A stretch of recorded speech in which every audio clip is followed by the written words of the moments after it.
মূল্যবান বক্তব্য পেশ করার জন্য বিনীতভাবে অনুরোধ করছি। আসসালামু আলাইকুম ওয়া রাহমাতুল্লাহি তাআলা ওয়া বারাকাতুহু। ইন্নাল হামদালিল্লাহি নাহমাদুহু ওয়া নাস্তাঈনুহু ওয়া নাস্তাগফিরুহু ওয়া নু'মিনু বিহি ওয়া নাতাওয়াক্কালু আলাইহি ওয়া না'উযু বিল্লাহি মিন শুরুরি আনফুসিনা ومن سيئات أعمالنا من يهده الله فلا مضل له ومن يضلل فلا هادي له أي فلن تجد له وليا مرشدا أما بعد فقد قال الله تعالى في كلامه المجيد وفي فرقانه الحميد أعوذ بالله من الشيطان الرجيم بسم الله الرحمن الرحيم ألم نشرح لك صدرك ووضعنا عنك وزرك إن الله وملائكته يصلون على النبي يا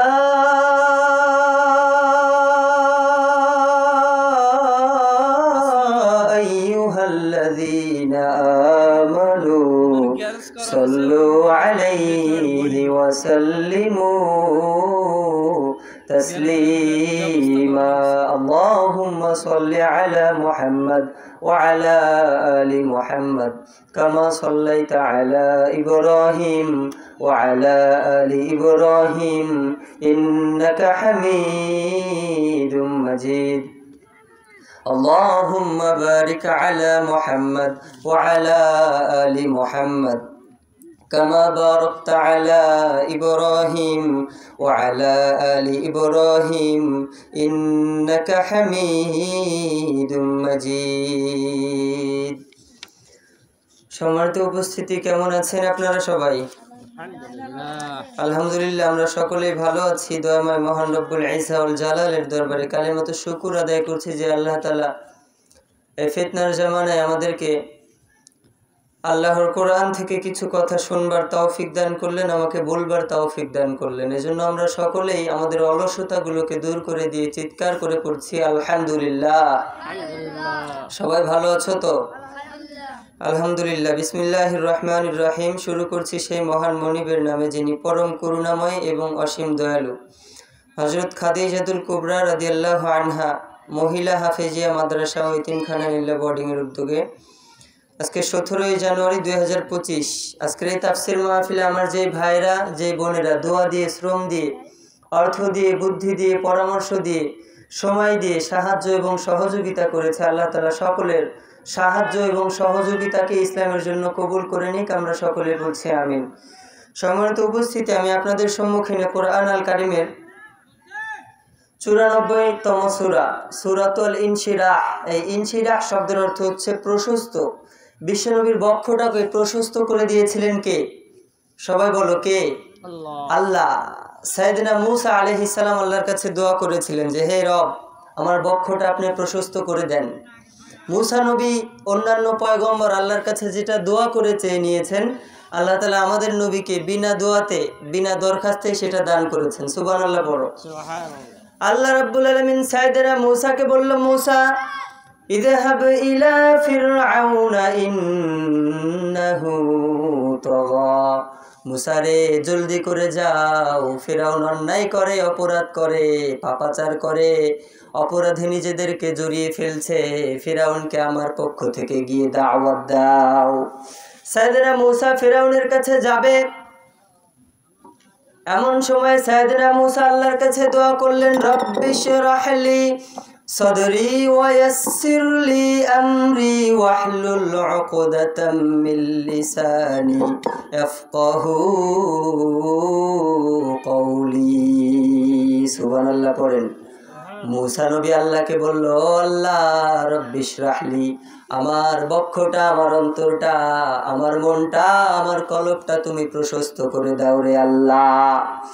ওয়াসিরলি আমরি, রব্বুল আলামিন আমার কাজকে তুমি সহজ করো। ওয়াহলুল উকদাতাম মিন লিসানি ইয়াফকাহু কওলি, রব্বুল আলামিন আমার ভাষাকে সহজ করো, আমার কাজকে সহজ করো, আমার জিহ্বার জড়তা তুমি দূর করে দাও। ইয়াফকাহু কওলি, যাতে করে আমার ভাষা, আমার সাউন্ড, আমার শব্দ তাদের বুঝতে কোনো প্রবলেম না হয়। মূসা নবী আল্লাহর কাছে দোয়া করলেন, রব্বিশ রাহলি, আল্লাহ আমার বক্ষকে প্রশস্ত করো। কিন্তু আল্লাহ নিজেই বললেন, আলাম নাশরাহ লাকা সাদরাক, ও নবী আপনার বক্ষকে আমি আল্লাহ প্রশস্ত করে দিয়েছি। সুবহানাল্লাহ। নবীজি দোয়া করে না, এরপরও নবীর অন্তরকে প্রশস্ত করেছে কে? কেমন প্রশস্ত আল্লাহ করলো? বিশ্ব নবীর শরীর মোবারকে তীরের আঘাত আসলো, পাথর, ঢেল, ইট, মাটি সকলেই ফিকিয়ে ফিকিয়ে বিশ্বনবীকে মারছিল। বিশ্বনবী একটা বারের জন্য বদদুয়া করে নাই। সুবহানাল্লাহ। কেমন বক্ষ প্রশস্ত হলে, অন্তরটা কত কোমল হলে, মানুষের হৃদয় কতটা নরম হলে, পাথরের আঘাত খেয়ে রক্ত ঝরছে, বেহুশ হচ্ছে, মা নাই বাবা নাই, সবাই জাদুকর বলে, গণক বলে, কবি বলে, পাথর আঘাত করে, শুধু বলেই না, এরপরও বিশ্বনবী একটাও বদদুয়া করে নাই। এই সূরার 2 নম্বর আয়াতে রব্বুল আলামিন বললেন, ওয়াওয়াদানা আনকা উইজরাক, ও নবী আমি আপনার উপর থেকে সব ভারগুলোকে দূর করে দিয়েছি। যত অন্যায়, যত অপরাধ, একটা অপরাধ আমি আল্লাহ আপনাকে দিয়ে করাই নাই। কারণ বিশ্বনবী যখন নবুয়ত প্রাপ্ত হয়েছেন তখন বয়স ছিল 40, কিন্তু নবী হবার পূর্বে বিশ্বনবী সাধারণ মানুষ যদিও ছিলেন, নবুয়ত বিশ্বনবীর উপরে নাজিল হয় নাই। এমন সময় বিশ্বনবীর চাচারা, বিশ্বনবীর দাদারা সকলেই মূর্তি পূজা করত, কিন্তু বিশ্বনবী এগুলো করে নাই। সবাই জাহান্নামের পথে হেঁটেছিল, সবাই দুনিয়ামুখী, সবাই গান বাজনা শুনতো, মূর্তির পায়ে সিজদায় লুটিয়ে পড়তো, কিন্তু বিশ্বনবী কখনো কোনো মূর্তিকে সিজদা করে নাই। এজন্য আল্লাহ বললেন, নবী গো, ওয়াওয়াদানা আনকা উইজরাক, আমি আল্লাহ আপনার উপরে যত ভার আছে, যত অন্যায়, যত অপরাধ, সব আপনার উপর থেকে আমি আল্লাহ দূরীভূত করেছি। সুবহানাল্লাহ। এই সূরার 2টি আয়াতে আল্লাহ তাআলা বিশ্বনবীর হতাশাকে দূর করেছে। কয়টা আয়াত? আল্লাহ বললেন, ফাইন্না মাআল উসরি ইউসরা, ইন্না মাআল উসরি ইউসরা। নবী আপনার জীবনে হতাশা, লাঞ্ছনা, অপমাননা, দুঃখ, কষ্ট আসবে, তবে খবরদার আপনি হতাশ হবেন না। এই হতাশার ভিতরে, এই দুঃখের ভিতরে আছে স্বস্তি। সুবহানাল্লাহ পড়েন। দুঃখের ভিতরে স্বস্তি রেখেছে কে? চিৎকার করে বলতে হবে, কে? আল্লাহ। এজন্য আল্লাহ বললেন, ফাইন্না মাআল উসরি ইউসরা, ইন্না মাআল উসরি ইউসরা, নিঃসন্দেহে দুঃখ, কষ্ট, বেদনার, যন্ত্রণার সাথে আছে স্বস্তি। সুবহানাল্লাহ। তার মানে দুঃখের পরে সুখের দেখা রেখেছে কে? দুঃখ যেখানে সুখ আছে সেখানে, ঠিক না ব্যাঠিক? দুঃখের সম্মুখীন না হলে সুখের দেখা পাওয়া যায় না, ঠিক কিনা? এই জীবন মানে হাসি, জীবন মানে কান্না, জীবন মানে দুঃখ, জীবন মানে সুখ, ঠিক কিনা? এই জীবন মানে মাঝে মাঝে লাঞ্ছনা, আবার এই জীবন মানে মাঝে মাঝে সান্ত্বনা, ঠিক কিনা? মাঝে মাঝে সান্ত্বনা পাবেন, আবার মাঝে মাঝে অপমাননা হবেন, মাঝে মাঝে লাঞ্ছিত হবেন, অপমানিত হবেন। কিন্তু যেখানে অপমানিত হবেন, যদি আল্লাহকে রব বলে স্বীকার করেন, ধৈর্য ধারণ করেন, সেখানে আপনার সম্মান আর প্রেস্টিজ বাড়িয়ে দেবে কে? এজন্য ধৈর্য ধারণ করার দরকার আছে না নাই? এজন্য আল্লাহ বললেন, ফাইন্না মাআল উসরি ইউসরা, ইন্না মাআল উসরি ইউসরা। একবার আল্লাহ বললেন না, দুইটা বার বললেন। নবী আপনাকে তারা কষ্ট দেয়, দুঃখ দেয়, আঘাত করে, আঘাতের সাথে আছে স্বস্তি। আল্লাহু আকবার। বিশ্বনবী যেন ধৈর্য হারা হয়ে না যায়, এই জন্য এই 2টা আয়াতে বিশ্বনবীকে সান্ত্বনা দিল কে? তার মানে ধৈর্য ধরতে হবে, ঠিক কিনা? যারা ধৈর্য ধারণ করে তাদেরকে কষ্ট দেওয়া খুব কঠিন, ঠিক কিনা? তাদেরকে হতাশ করা, তাদেরকে আফসোসের সম্মুখীনে ফেলে দেওয়াটা খুব কঠিন। এজন্য ধৈর্য ধারণ করার সুযোগ আল্লাহ যেন আমাদেরকে দেয়। আমরা সকলে পড়ছি আমিন। ধৈর্য ধারণ করার দরকার আছে না নাই? কথা বলেন। বিশ্বনবী যদি ধৈর্য না ধরতো তাহলে কি আজকে আমরা কালেমার দাওয়াত পেতাম? কথা বলো না কেন? পেতাম না। এজন্য ধৈর্য ধরবো কার জন্য? সবাই বলো কার জন্য? ইন্না মাআল উসরি ইসরা, ইন্না মাআল উসরি ইসরা। নবী গো, নিঃসন্দেহে দুঃখের সাথেই, এই কষ্টের সাথেই, এই বেদনা, এই লাঞ্ছনা, এই অপমাননার সাথেই আছে স্বস্তি। সুবহানাল্লাহ। তার মানে আমাদের জীবনেও যদি দুঃখ আসে, পৃথিবীর কোনো কাজ করতে গিয়ে পৃথিবীর মানুষের কাছে যদি আপনি দুঃখ পান, অপমাননা পান, লাঞ্ছনা হন, কষ্ট পান, বেদনা পান, ব্যথা পান, তাহলে আপনার সব হতাশা দূর করতে পারে দুটি আয়াত। একটি আয়াতই যথেষ্ট, ইন্না মাআল উসরি ইসরা। নিঃসন্দেহে অপমাননার সাথে, দুঃখের সাথে, কষ্টের সাথে আছে স্বস্তি। সুবহানাল্লাহ। তার মানে কষ্টটা পেরিয়ে গেলে একটা শান্তি আছে না নাই? দুঃখের পরে সুখ আছে না নাই? লাঞ্ছনার পরে সান্ত্বনা আছে না নাই? এজন্য আল্লাহ বললেন, নবী ইন্না মাআল উসরি ইসরা, ইন্না মাআল উসরি ইসরা। তার মানে পৃথিবীর কাজ করতে গিয়ে আমরা যদি হতাশ হয়ে যাই, নিরাশ হয়ে যাই, এই দুটি আয়াত আমাদের সমস্ত হতাশাকে, সমস্ত নিরাশাকে দূর করে দেবে, ঠিক কিনা?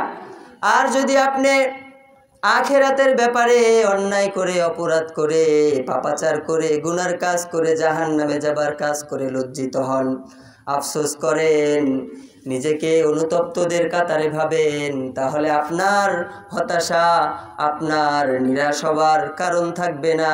কারণ আল্লাহ এই পক্ষে একটা আয়াত নাজিল করেছেন, সেটি হচ্ছে লা তাকনাতু মির রাহমাতিল্লাহ। সুবহানাল্লাহ। পৃথিবীর কাজ করতে গিয়ে হতাশ হলে ইন্না মাআল উসরি ইসরা, ইন্না মাআল উসরি ইসরা, এই আয়াত আপনার সমস্ত হতাশা দূর করবে। আর আখিরাতের কাজে যদি আপনি লজ্জিত হন অন্যায় করার পর, অপরাধ করার পর, তাহলে আপনার সমস্ত হতাশা, সমস্ত নিরাশ হবার কারণগুলো দূর করবে। লা তাকনাতু মির রাহমাতিল্লাহ ইন্নাল্লাহা ইয়াগফিরুয যুনুবা জামিআ ইন্নাহু হুয়াল গফুরুর রহিম। এই আয়াতটা, ঠিক কিনা? এজন্য হতাশ হওয়া যাবে, নিরাশ হওয়া যাবে, যা ভাগ্যে আছে আপনি যদি মনে নেন তাহলে অপমান, লাঞ্ছনা হতে হবে, লাঞ্ছিত, অপমানিত হতে হবে, দুঃখের সম্মুখীন হতে হবে। মনে নেওয়া যাবে না। ভালো করে লক্ষ্য করুন কথাটা। ভাগ্যে যা ঘটছে, জীবনে যা ঘটছে, এটা যদি আমরা মনে নিই তাহলেই বেদনা, আর যদি মেনে নিই তাহলে সান্ত্বনা।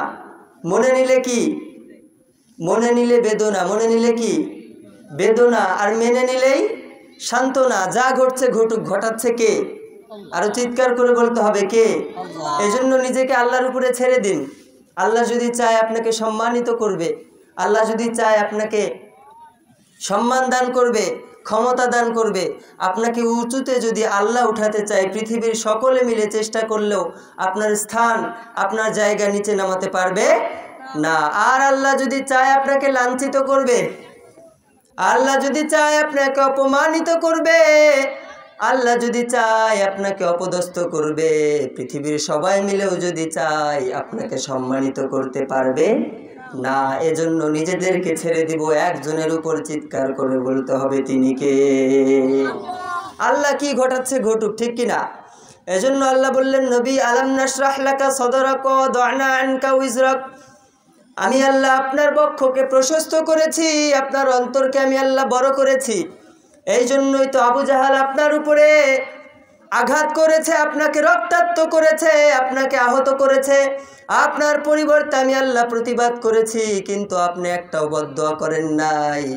আপনি তায়েফের ময়দানে মার খেয়েছেন, এমন বক্ষ প্রশস্ত আমি আল্লাহ করে দিয়েছি, মার খাবার পরেও একটা বদদুয়াও আপনি করেন নাই। স্বয়ং জিবরাইল আলাইহিস সালাম মালাকুল জিবালকে নিয়েও বিশ্বনবীর কাছে উপস্থিত হয়েছিলেন। বিশ্বনবীর কাছে এসে বলেন, নবী গো, ইয়া হাবিবাল্লাহ, ইয়া রাসূলুল্লাহ, এই যে দেখেন মালাকুল জিবাল, এটা হচ্ছে পাহাড়ের ফেরেশতা। একবার মাত্র অর্ডার করবেন, একটা আপনার মুখের শব্দই যথেষ্ট এই তায়েফের ময়দানটাকে মাটির সাথে ধূলিসাৎ করে দিতে। বিশ্বনবী বদদুয়া করেছিল নাকি? কথা বলো। একটাও বদদুয়া করেন নাই। মুহাম্মদ সাল্লাল্লাহু আলাইহি ওয়াসাল্লাম, মুহাম্মদ নাম যতই জপি ততই মধুর লাগে, এই নামে যে এত জাদু, কে জানে কার আগে। পড়ো সবাই। মোহাম্মদ নাম যতই জপি ততই মধুর লাগে, এই নামে যে এত জাদু, কে জানে কার আগে। আল্লাহ রসুলের নামে মজা আছে না নাই? বিশ্বনবীর নামে মজা, ঠিক না বা ঠিক?